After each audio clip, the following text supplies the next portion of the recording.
you know that your gut has a lot to do with your brain? So in our gastrointestinal tract, there's about 100 million neurons that are very closely connected to your gut.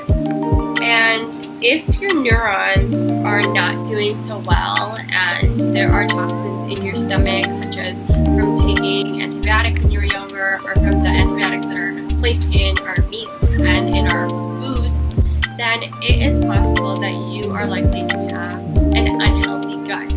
And we want to have good bacteria in our gut in order for our mental health to be stable.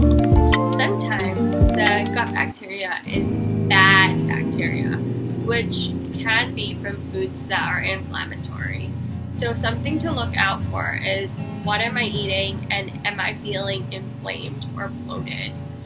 And some things that are pro-inflammatory, meaning causing inflammation, are sugar, low-fiber foods, such as bread, pasta, potatoes, and rice, processed foods, trans fats, and corn, soy, and vegetable oils.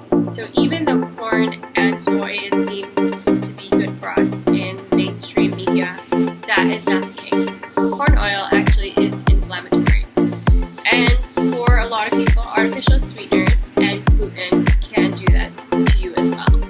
So just be aware of that, because if you are not figuring out why your mental health is still suffering, inflammation might be the root cause. And this is taken out from the book, The End of Mental Illness by Dr. Daniel Amen. And this is something to take into consideration if you're still wondering what's going on.